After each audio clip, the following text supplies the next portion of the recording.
Hi friends, welcome to சமையல் stories. இன்றைக்கி நம்ம கத்திரிக்காவை வச்சு ஒரு கத்திரிக்காய் சாப்ஸ் பண்ண போகிறோம். இது நான் மேரேஜ் முடிச்சு வந்தப்போ ஃபஸ்ட் டைம் எங்கள் மாமியார் செஞ்சு தான் நான் டேஸ்ட் பண்ணேன். இது சூப்பராக இருக்கும் ஃப்ரெண்ட்ஸ், அருமையாக இருக்கும். வாங்க, உங்களுக்கும் நான் அந்த மெஷர்லாம் சொல்லிடுறேன். ஒரு முழு பூண்டு உரித்து வச்சுருக்கோம், ஒரு இஞ்சி சின்ன துண்டு, கொஞ்சம் பட்டை, 2 பிரியாணி இலை, கொஞ்சம் மிளகு, சோம்பு, ஒரு நார்மல் சைஸில் ஒரு 3 வெங்காயம் எடுத்திருக்கேன். இப்போ இதுக்கு நான் இந்த மாதிரி உஜாலா கத்திரிக்காய் எடுத்திருக்கேன். எலசா இந்த மாதிரி ஃப்ரெஷ்ஷாக எடுத்துக்கோங்க. ஏன்னா நம்ம முழுசாக காம்போடு தான் போட போகிறோம். அதனால் இந்த மாதிரி ஃப்ரெஷ்ஷாக இருந்தால் தான் நல்லாயிருக்கும். பிஞ்சாக எலசா பார்த்து எடுத்துக்கோங்க. வாங்க, அடுத்து வெங்காயம் எல்லாத்தையும் நறுக்கி அரைக்க போகிறோம். இந்த மாதிரி வெங்காயம் எல்லாத்தையும் நறுக்கி ஜாரில் போட்டு அது கூட எடுத்து வச்ச பூண்டு, இஞ்சி, மிளகு எல்லாத்தையும் நைஸாக அரைக்க போகிறோம். இதில் வேணும்னா நீங்கள் ஒரு 1/4 ஸ்பூன் சோம்பு கூட சேர்த்துக்கலாம். மிளகு எல்லாம் போட்டுடலாம். உங்களுக்கு காரம் கூட சாப்பிட்றவங்களா இருந்தால் இன்னும் கூட மிளகு கொஞ்சம் கூட போட்டுக்கோங்க. இப்போ இது எல்லாம் அரைச்சிட்டு வந்துடலாம் நைஸாக. இது எல்லாம் அரைச்சாச்சு. கத்திரிக்காவை இந்த மாதிரி ஒரு நீல வாக்கில் கொத்து கொத்தாக நம்ம அரிஞ்சு வச்சுக்கணும். இப்படி இருந்தால் தான் கத்திரிக்காய் உடையாது.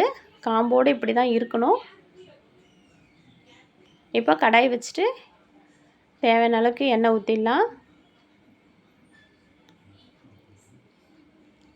நம்ம எடுத்து வச்ச தாளிப்பு எல்லாமே போட்டுடலாம். பட்டை, சோம்பு, பிரியாணி இலை போட்டாச்சு. அடுத்து அரைச்சி வச்ச மசாலாவையும் இதில் சேர்த்துடலாம். இப்போது இது பச்சை வாடை போக கொஞ்ச நேரம் சிறுக வச்சு ஸ்டவ்வை நம்ம ஃபுல்லாகவே வதக்கி விட்டுடலாம். அந்த பச்சை வாடை எல்லாமே போகட்டும், கொஞ்சம் நல்லா வதங்கட்டும். சிறுவை வச்சு இதே மாதிரி வதக்கி விட்டுட்டே இருக்கலாம்.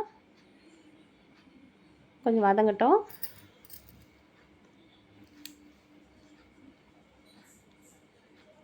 இது நல்லா வதங்கிச்சு ஃப்ரெண்ட்ஸ்.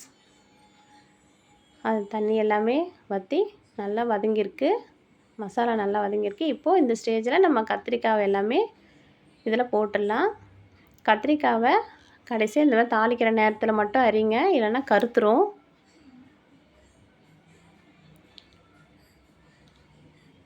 எல்லாமே ஒரு 2 நிமிஷத்துக்கு இதுலேயே தான் நம்ம வதக்கி விட போகிறோம். அதனால் தீயை மட்டும் கம்மியாக வச்சுக்கோங்க. நான் சொன்னது தான். உங்களுக்கு மசாலா கூட வேணும்னா நீங்கள் இன்னும் ஒரு வெங்காயம் கூட சேர்த்துக்கலாம். ஆனால் இது கரெக்டாக இருக்கும். இது நான் போட்டிருக்கிறது கரெக்டாக இருக்கும்.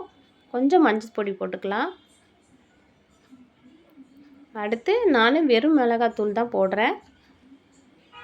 வெறும் மிளகாத்தூளும் 1 ஸ்பூன், 2 ஸ்பூன் தனியா போடுறேன். இது காரம் கரெக்டாக இருக்கும். ஆல்ரெடி மிளகு நம்ம அரைக்கிறோம் இல்லையா, அதனால் இந்த காரம் இது கரெக்டாக இருக்கும்.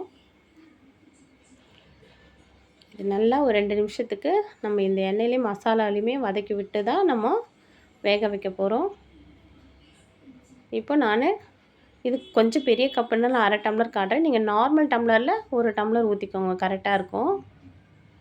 தண்ணி இப்போ நீங்கள் கண்ணில் பார்க்குறது தான். கீழே கத்திரிக்காய் சும்மா டச் பண்ணுற அளவுல தான் தண்ணி இருக்கணும். முழுகிற அளவுக்கு தண்ணி ஊற்றக்கூடாது. கொஞ்சம் தேவையான அளவுக்கு சால்ட் போட்டுக்கிறேன். இப்போ இது நல்லா கலரி விட்டுட்டு ஃபுல்லாக சிம்மில் வச்சு தட்டு போட்டு மூடிடலாம். ஒரு 10 நிமிஷம் சிறுவை வச்சிட்டிங்கனாலே கத்திரிக்காய் எல்லாம் வெந்துடும். தண்ணி கூட வச்சிங்கன்னா கத்திரிக்காய் குழஞ்சிரும், நல்லா இருக்காது. இது கொத்து கொத்தாக வரணும்னு சொன்னால் தண்ணி குறைச்சலாக வச்சுட்டு நம்ம தட்டு போட்டு மூடிடலாம். பாருங்கள், எல்லாமே கத்திரிக்காய் நல்லா சூப்பராக வெந்துருச்சு. வாசனை சூப்பராக கமகமன்னு இருக்குது. இது நீங்கள் செஞ்சீங்கன்னா வீடே மணக்கும் ஃப்ரெண்ட்ஸ். இந்த மசாலா ஃப்ளேவரு சூப்பராக அல்டிமேட்டாக இருக்கும். இப்போது இது கரெக்டாக ரெடி ஆயிடுச்சு. நம்ம கத்திரிக்காய் சாப்ஸ் சூப்பராக தயாராகிடுச்சு. இந்த கத்திரிக்காய் சாப்ஸு கண்டிப்பாக எங்கள் வீட்டில் இது எவ்வளோ கத்திரிக்காய் நீங்கள் போட்டு செஞ்சாலுமே பத்தாது. அவ்வளோ சூப்பராக இருக்கும். இது அவ்வளோதான், சூப்பராக ரெடி ஆயிடுச்சு.